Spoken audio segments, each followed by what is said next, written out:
పక్కన పెట్టుకోవాలి. ఇప్పుడు స్టవ్ వెలిగించి కుక్కర్ అయితే పెట్టుకోవాలి. అందులో ఆయిల్ వేసుకుని ఫ్రైన్ మసాలా వేసుకోవాలండి. ఒకసారి వేయించుకోవాలి. అలాగే కొద్దిగా ఉల్లిపాయ ముక్కలు కూడా వేసుకుని వేయించుకోవాలి. అది వేగినాక అల్లం వెల్లుల్లి పేస్ట్ కూడా వేసుకుని వేయించుకోవాలి. ఇది వేగిన తర్వాత చికెన్ వేసుకుని కొంచెం సేపు మగ్గనివ్వాలి.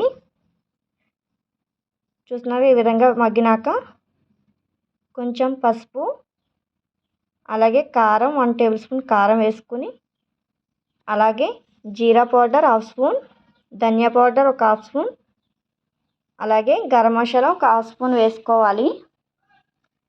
ఇప్పుడు ఈ మిశ్రమాన్ని బాగా కలుపుకోవాలి ఒక 2 మినిట్స్.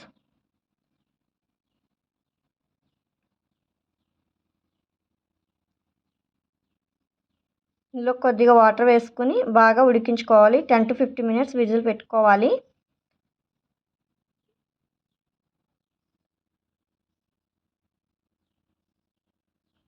ఇప్పుడు ఉడికిపోయిందండి, నేను దించేసుకున్నాను. కొంచెం ఆయిల్ అయితే తీసి పక్క పెట్టుకుంటున్నాను. ఇప్పుడు ఈ చికెన్ మొత్తం మెత్తగా పేస్ట్ అయితే చేసుకోవాలండి. గరిటెతో లేదా మీ దగ్గర పప్పు గుత్తి ఉంటే దాంతో మెత్తగా చేసుకోవాలి.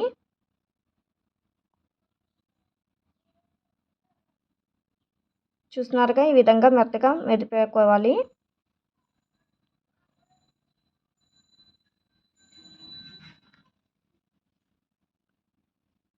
చూడండి, ఈ విధంగా మెత్తగా అయితే కలుపుకోవాలి. ఇప్పుడు స్టవ్ వెలిగించుకుని మనం ముందుగా ఉడకబెట్టుకున్నాం కదండి, ఆ మిశ్రమాన్ని అయితే పేస్ట్ చేసుకుని ఇందులో వేసుకోవాలి.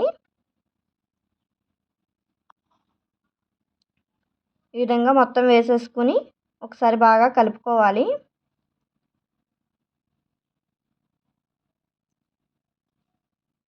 ఇప్పుడు వాటర్ అయితే యాడ్ చేసుకోవాలి. బాగా ఒక 1/2 లీటర్ వాటర్ వేసుకోవాలి. మొత్తం మీద 1 లీటర్ వాటర్ అయితే పడుతుందండి. చూస్తున్నారుగా, ఈ విధంగా వేసుకుని పచ్చిమిర్చి ఒక 4 నుండి 5 పచ్చిమిర్చి, పుదీనా, అలాగే కొత్తిమీర,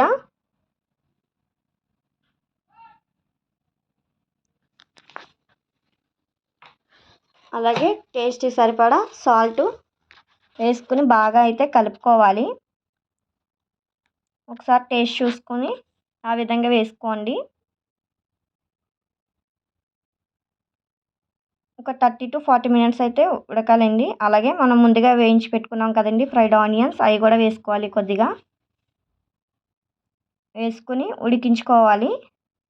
చూస్తున్నారుగా, ఈ విధంగా ఉడికేటట్టు చేసుకోవాలి. చల్లారితే చిక్కగా అయితే అయిపోతుందండి. చూస్తున్నారుగా, ఈ విధంగా. ఇప్పుడు స్టవ్ ఆఫ్ చేసుకుని మనం కొంచెం చల్లారిన తర్వాత ఒక బౌల్లోకి తీసుకుని మనం ముందుగా బాదం, జీడిపప్పు ఏవైతే వేయించుకుని పక్కన పెట్టుకున్నామో వాటితో గార్నిష్ చేసుకుని,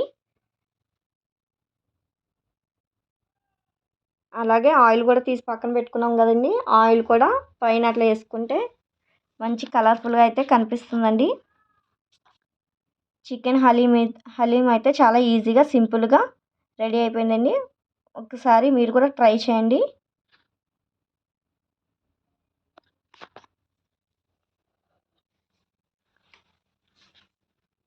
చూస్తుంటేనే చాలా బాగుంది కదా, నోరూరుతుంది కదండి. ఒకసారి మీరు కూడా ట్రై చేయండి.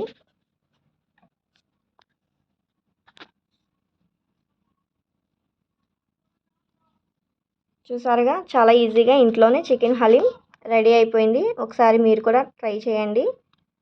మన వీడియో కనుక నచ్చినట్టయితే లైక్ చేయండి, షేర్ చేయండి, సబ్స్క్రైబ్ చేయండి. Thank you friends.